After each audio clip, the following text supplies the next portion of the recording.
Welcome to my channel. పోటీ పరీక్షల అభ్యర్థులకు స్వాగతం. భారతదేశ చరిత్ర, బౌద్ధ మతం, very important short bits. Please subscribe, like and share my channel.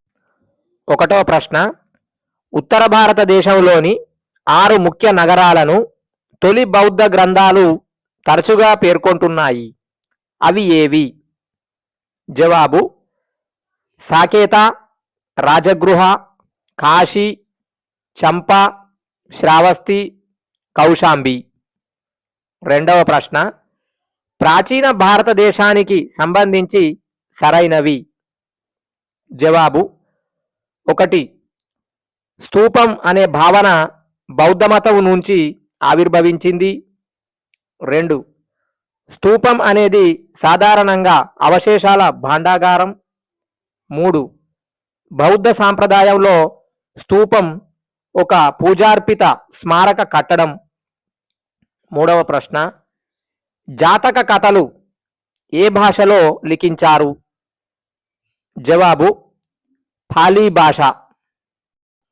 నాలుగవ ప్రశ్న సరైంది. జవాబు: 1. ఆచార్య నాగార్జునుడు మహాయాన బౌద్ధ మతంలో మాధ్యమిక సిద్ధాంత సంప్రదాయాన్ని స్థాపించాడు. 2. మైత్రేయనాథుడు మహాయాన బౌద్ధ మతంలో యోగాచార సిద్ధాంత సంప్రదాయాన్ని స్థాపించాడు. 3. శాంతిదేవుడు చంద్రకీర్తి మహాయాన బౌద్ధ మతంలోని యోగాచార సిద్ధాంత సంప్రదాయాన్ని అనుసరించారు. 5వ ప్రశ్న, బుద్ధుడి జీవిత చరిత్రకు సంబంధించిన గ్రంథం ఏది?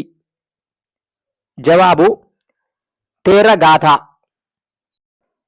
6వ ప్రశ్న, ఎవరు బౌద్ధ సంఘంలో సభ్యులు కావడానికి అర్హులు? జవాబు: 1. రాజసేవలో ఉన్నవారు. 2. కుష్ఠివ్యాధి లేనివారు. 7వ ప్రశ్న సరైనది. జవాబు: 1. స్వీయ క్రమశిక్షణ, ధ్యానంతో ఎవరైనా ముక్తి పొందగలరు అని హీనయానులు భావించారు. 2. బుద్ధుడి సహకారం, అనుగ్రహంతోనే అందరూ ముక్తి పొందగలరు అని మహాయానులు భావించారు. 8వ ప్రశ్న, త్రిపీటక అంటే ఏమిటి? జవాబు: బుద్ధుడి ప్రబోధాల సంకలనం. 9వ ప్రశ్న, ఆశ్రమ జీవిత నియమాలను తెలియజేసే బౌద్ధ గ్రంథం ఏది? జవాబు: వినయ పీఠక. 10వ ప్రశ్న సరైనవి. జవాబు: 1.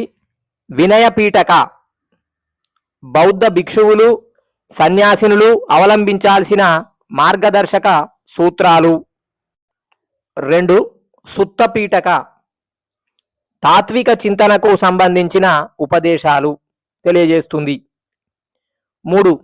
అభిధమ్మ పీఠక బుద్ధుడు ప్రవచనాలు, బోధనలు తెలియజేస్తుంది. 4. జాతక కథలు బుద్ధుడి జన్మ వృత్తాంతానికి సంబంధించిన కథలు. 11వ ప్రశ్న సరైనవి. జవాబు: 1. నలకార రీడ్ వర్కర్. 2. పాపనిక పాపనిక అంటే దుకాణదారు. 3. సార్తవాహ సార్తవాహ అంటే ఒంటెల వర్తకుల నాయకుడు. 12వ ప్రశ్న, మహాబోధి ఆలయం బుద్ధగయలో ఎక్కడ నిర్మించారు? జవాబు: గౌతమ బుద్ధుడు జ్ఞానోదయం పొందిన చోట. 13వ ప్రశ్న, భారతీయ ప్రాచీన బౌద్ధ ఆశ్రమాల్లో పవరన అనే వేడుకను ఎందుకు జరిపేవారు? జవాబు: వర్షాకాలంలో ఆశ్రమాల్లో బస చేసిన బౌద్ధవారు చేసిన పాపాలకు పశ్చాత్తాపం తెలిపేందుకు. 14వ ప్రశ్న, బౌద్ధ అభ్యాస కేంద్రం ఏది? జవాబు విక్రమశిల. 15వ ప్రశ్న, నలంద విశ్వవిద్యాలయం దేనికి ప్రపంచ ప్రఖ్యాతి చెందింది? జవాబు బౌద్ధమత తత్వశాస్త్రం. 16వ ప్రశ్న, బౌద్ధ జైన మతాలు రెండు విశ్వసించేది? జవాబు కర్మ సిద్ధాంతం, ఆత్మ పరివర్తన సరైనవేనని. 17వ ప్రశ్న, సరైనవి. జవాబు 1. 12వ శతాబ్దం చివరి వరకు నలంద మహావిహారం ప్రభావం పరిడవిల్లింది. 2. మహావిహారానికి రాజ్యం రక్షణ నిలిపివేశారు. 18వ ప్రశ్న, మధ్యయుగ ప్రారంభంలో బౌద్ధమతం పతనం మొదలవడానికి ఉన్న కారణాల్లో సరైనవి. జవాబు బుద్ధుడిని ఆ కాలంలో విష్ణు అవతారంగా పరిగణించారు. దీంతో బుద్ధుడు వైష్ణవ మతంలో భాగమయ్యాడు. 19వ ప్రశ్న, గౌతమ బుద్ధుడు తన ఉపదేశాలను ఎక్కడ ఎక్కువగా ఇచ్చాడు? జవాబు వైశాలి. 20వ ప్రశ్న, నలంద విశ్వవిద్యాలయ స్థాపకులు ఎవరు? జవాబు కుమారగుప్త. 21వ ప్రశ్న, బుద్ధ భగవానుడి చిత్రాల్లో భూమి స్పర్శ ముద్ర దేన్ని తెలియజేస్తుంది? జవాబు మార ఎంత ప్రలోభ పెట్టినప్పటికీ చలించని తన స్వచ్ఛతను పవిత్రతను గమనించమని భూమిని ఉద్దేశించి పిలవడాన్ని. 22వ ప్రశ్న, క్రీస్తు పూర్వం 6వ శతాబ్దంలో ఆవిర్భవించిన మతం? జవాబు 1 జైనం, 2 బౌద్ధం, 3 అజీవకం. 23వ ప్రశ్న, సరైనవి.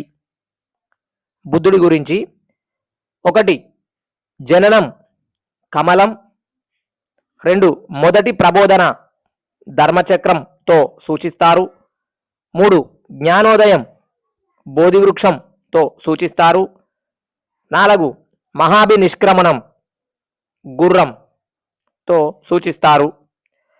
24వ ప్రశ్న, శూన్యవాదాన్ని ప్రతిపాదించిన బౌద్ధ తత్వవేత్త ఎవరు? జవాబు ఆచార్య నాగార్జునుడు. 25వ ప్రశ్న, నిల్చుని ఉన్న గౌతమ బుద్ధుడి విగ్రహం ఎవరి కాలంలో నిర్మించారు? జవాబు గుప్తుల కాలం. 26వ ప్రశ్న, గౌతమ బుద్ధుడికి సంబంధించి సరైంది. జవాబు 1 గౌతమ బుద్ధుడు కర్మను విశ్వసించాడు, 2 పునర్జన్మను విశ్వసించాడు, 3 నిర్వాణాన్ని పొందాడు. 27వ ప్రశ్న, కనిష్కుడి పాలనలో బౌద్ధ సంగీతి ఎక్కడ జరిగింది? జవాబు కశ్మీర్. 28వ ప్రశ్న, గౌతమ బుద్ధుడు లుంబినీలో జన్మించాడనే సంప్రదాయాన్ని అశోకుడు ఏ శాసనం ధృవీకరిస్తుంది? జవాబు రుమిందై స్తూప శాసనం. 29వ ప్రశ్న, సరైనవి. మతాలు స్థాపించిన వారు? 1 బౌద్ధ మతం సిద్ధార్థుడు, ఇతన్నే గౌతమ బుద్ధుడు అంటారు. 2 జైన మతం వర్ధమాన మహావీరుడు, 3 అజీవకం గోశాల మక్కరి పుత్ర, 4 చార్వాకం లేదా లోకాయతం బృహస్పతి స్థాపించాడు. 30వ ప్రశ్న, బౌద్ధ జైన మతాల్లో ఉమ్మడిగా ఉన్నవి ఏవి?